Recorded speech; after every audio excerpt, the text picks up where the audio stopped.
Año 1998, Cuá, Venezuela. Este domingo por la tarde, organismos de la policía y de televisión de todo el país apuntan a una misma persona, Héctor Duarte, de 18 años. Un joven que intentó robar una panadería, pero que fue sorprendido por la policía municipal en el proceso y por consecuencia este no dudaría en enfrentárselos, comenzando un tiroteo con los oficiales en el cual Héctor resultó herido en el brazo y en la pierna. Sin embargo, esto no detuvo al delincuente, ya que durante todo este episodio, este se encontraba bajo una sustancia misteriosa que lo ayudaba a estar alejado de la realidad, haciéndolo más capaz de lastimar a la mujer que tenía como rehén. Cosa que obligó a un francotirador a terminar esta historia con un desenlace fatal. En este video vamos a conocer la realidad de este suceso que le dio la vuelta al mundo, y para enterarnos de qué realmente pasó acá, debemos conocer quiénes son y qué fue de la vida de los protagonistas de esta historia. El 5 de abril de 1998, en la ciudad de Cuá, en el estado Miranda, Venezuela, era una mañana más, y en el caso para varios de los devotos católicos era el Domingo de Ramos, y ahí es donde entra Nancy López, de 44 años, quien era conocida en su condominio por ser una persona muy noble y pacífica. Incluso la mayoría la conocía bajo el apodo de Dios te bendiga. Esto porque ella siempre bendecía a toda persona que se topaba enfrente. Nancy, como cualquier otra mañana de domingo, iría temprano a la iglesia antes de comenzar los quehaceres del día. Eran las 8 de la mañana cuando ella se preparaba para salir, pero recordaría que tenía que ir a pagar la renta. Y como era de costumbre, Nancy solía ir primero a misa para luego ir a pagar lo del condominio. Solo que esta vez ella decidiría pasar antes a pagar, ya que quería pasar más tiempo en la iglesia, pero sin saberlo, esta decisión cambiaría su vida para siempre.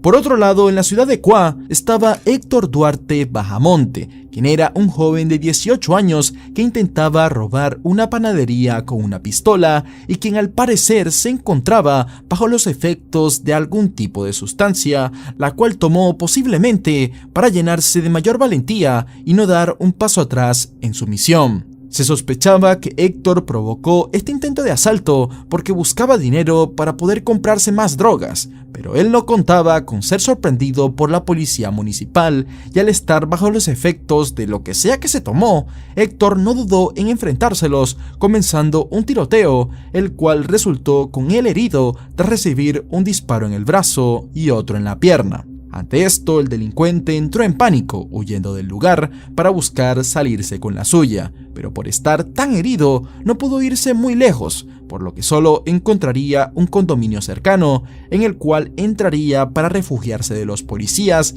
y así dejando un rastro de sangre consigo. Héctor subiría por el ascensor de uno de los edificios y es ahí donde tomaría como rehenes a varias personas.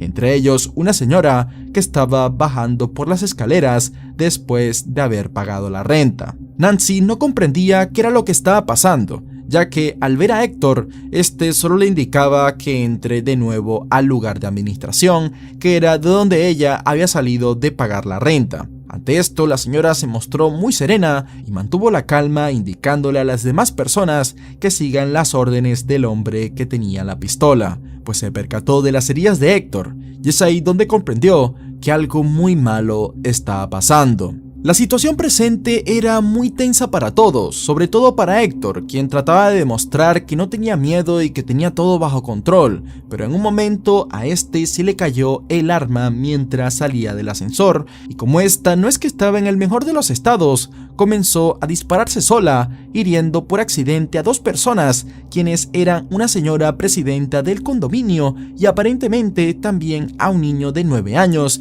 quien era el hijo de esta señora. Pese a encontrarse bajo esta situación, Nancy ayudaría a Héctor con sus heridas, ayudándole a cambiarse de camisa y limpiarle las heridas, además de acomodarlo. Este sería otro buen ejemplo de la gran nobleza que tenía esta señora, y tras tratar las heridas del delincuente, este procedió a amarrarla a ella y a los demás rehenes, permaneciendo así de a 2 a 3 horas secuestrados, mientras que Héctor comenzaba las negociaciones con la policía, que le pedía que dejara a los rehenes ilesos y que se entregara, pero para Héctor el rendirse no era una opción. La situación no mejoraba y la policía no tardaría en pedir más refuerzos a la policía del estado Miranda, comenzando a rodear el lugar junto con los medios de comunicación que iban llegando a la zona. Ante toda esta audiencia, Héctor se vio rodeado no solo por las autoridades, sino por todos aquellos que estaban siendo espectadores de este suceso,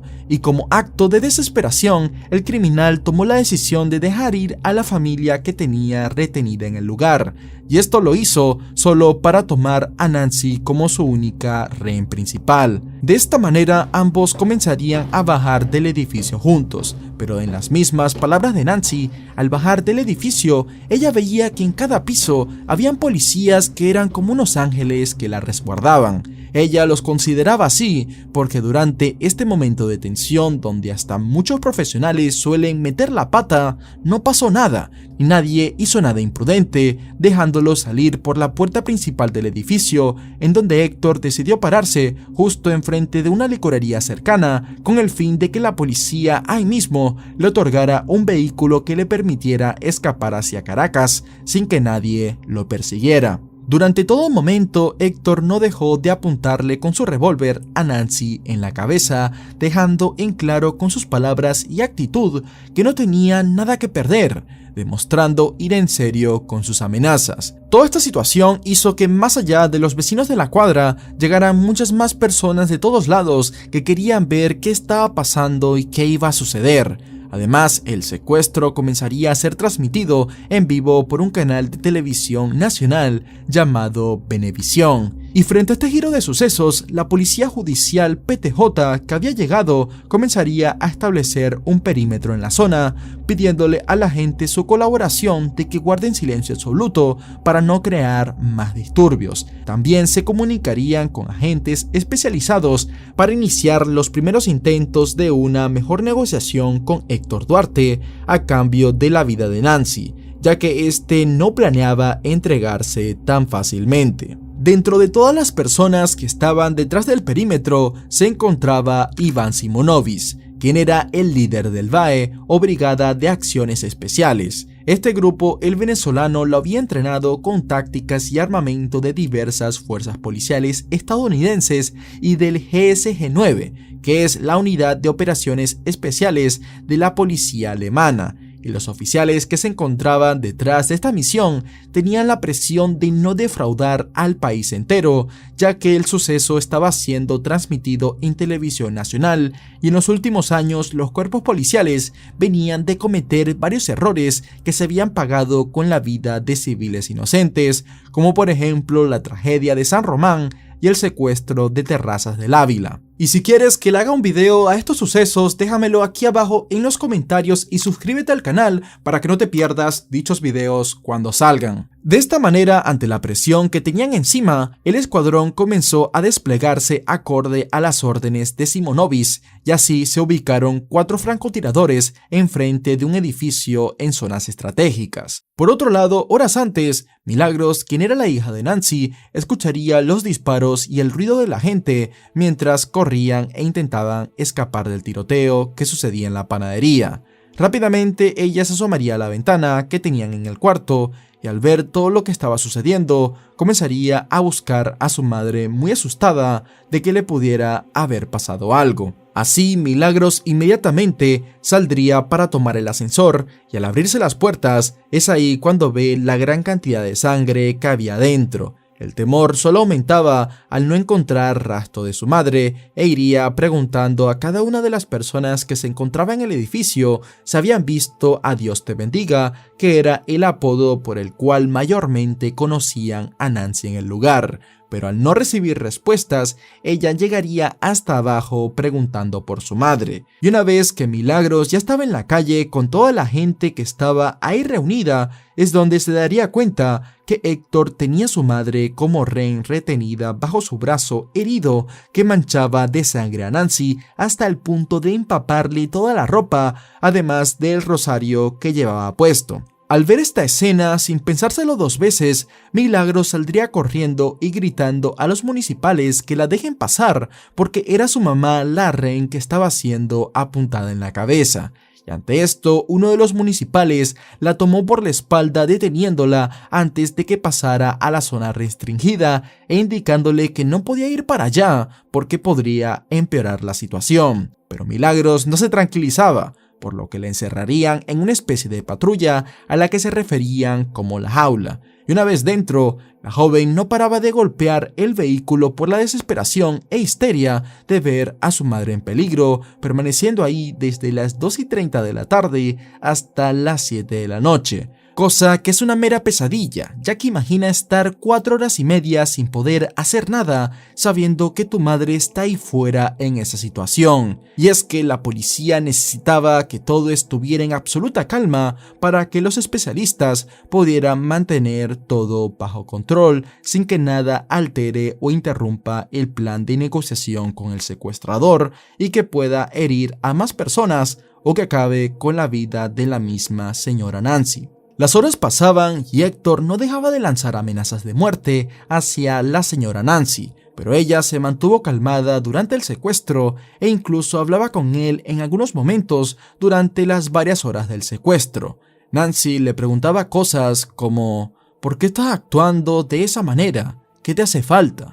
Hasta incluso llegó a darle consejos para que él pudiera volver a estudiar y ella se ofreció a ayudarlo a encaminarse para que pudiera tener una vida más enderezada. Es increíble cómo el lado materno de la señora Nancy no dejaba de aparecer a pesar de la situación en la que se encontraba. Y es que durante las conversaciones que tuvo con Héctor, Nancy entendió que él era un muchacho muy joven que aunque tenía una madre, esta no tuvo principios con él y su padre prácticamente era alguien inexistente en su vida. Además, en estos momentos, Héctor comenzaría a hablar bastante con ella hasta llegar al punto de confianza en el que le ofreció una bebida para que no tuviera sed durante las horas del secuestro. Un acto que Nancy rechazaría con cortesía, velando por él antes que ella. Mientras esto sucedía, la policía seguía intentando insistentemente negociar y convencer a Héctor de rendirse pacíficamente. Inclusive la misma Nancy le pedía que no la mate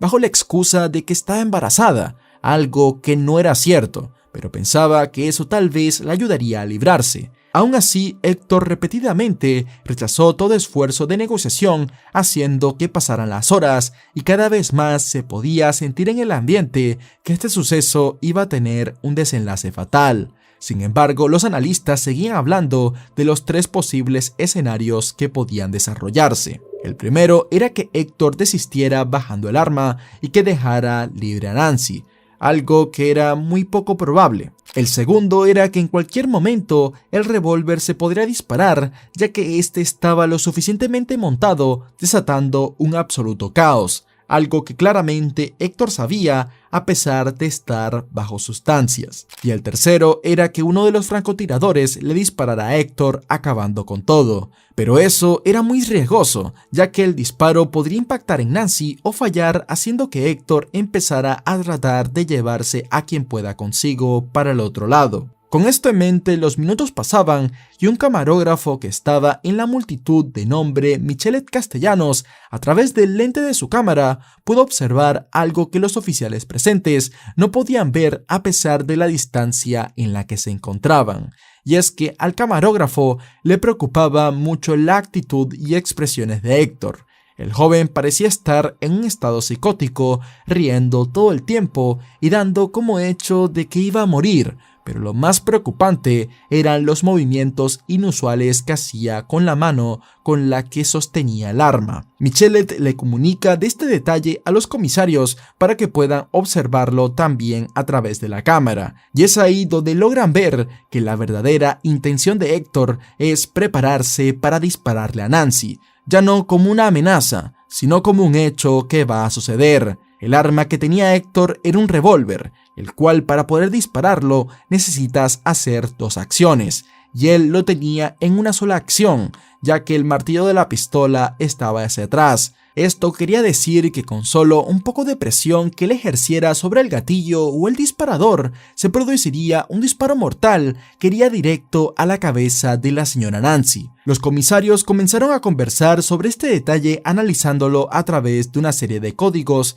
y Víctor Amras, quien era el hombre quien estaba detrás de la radio negociando, llegó a la conclusión de que Héctor estaba desconectado psicológicamente, por lo que buscar una solución mediante las palabras ya no era una opción, así que era momento de ponerse manos a la obra. Las sospechas de que Héctor estaba bajo los efectos de alguna sustancia que lo mantenía así alejado de la realidad se confirmó cuando este le pidió a los oficiales que le trajeran un teléfono para que llamara a su mamá, petición que se le fue concedida, y tras esto este empezó como a decir incoherencias que dejaron en evidencia junto con su lenguaje corporal agresivo que en cualquier momento iba a cometer una locura, comportamiento que mantuvo durante las 5 horas en las que estuvo negociando con la policía. Y ya para este momento la calma de la señora Nancy se estaba desvaneciendo. Ella para este momento no paraba de rezar en silencio pidiéndole a Dios que todo salga bien, ya que era consciente de que en esa situación su vida no estaba en sus manos.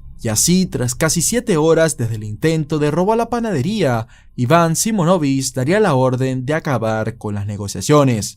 Sería Efraín Villafranca, uno de los francotiradores de la Brigada Especial, quien está ubicado en un lugar estratégico, a quien le dirían que se mantenga atento en su posición. Efraín era el francotirador en el que la brigada más confiaba, por eso se le dejó a él ese puesto estratégico donde podía observar al objetivo mejor que los otros tiradores, y por eso mismo ahora él tenía la tarea de ponerle un fin a esto. Para este momento no había vuelta atrás. Héctor estaba teniendo un comportamiento psicótico en el que daba respuestas repetitivas, sonreía todo el tiempo diciendo que si lo mataban a él mataría antes a la señora Nancy. Así que mejor veamos qué sucedió mediante lo que grabó el señor Michelet Castellanos. Estamos tratando de buscar una solución, pero tú no me das ninguna alternativa. Dime qué quieres aparte de quedarte ahí parado, dime. Yo quiero ir para Caracas. ¿Quieres irte para Caracas? ¿Cómo? Díchame cómo y donde tú crees que vamos a estar. En pocas semanas, en pocos días, sentencia. 20 años por pecho. Héctor, no hay alternativa, Héctor. No la hay. Si la hay, ¿Cuál? me matan a mí, yo mato a la señora.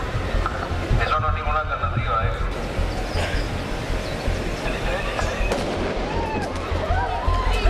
Dale, grábame. Graba. Estoy grabando. Sí, y continuamos en Cuba. Hace pocos momentos actuó la Brigada de Acciones Especiales. Iván, ¿qué fue lo que pasó? Un solo disparo, ya está listo. Un éxito la situación. Un solo disparo, ya está listo la ambulancia para trasladarlo. Está bien, se acabó. Sí, pero no me estés pendiente, estoy trabajando. Está bien. Mantente lejos, vamos, mantente lejos. La mujer, vente. En esta ambulancia proceden a llevar a la señora que estaba como rehén. Afortunadamente está bien, ella quedó ilesa.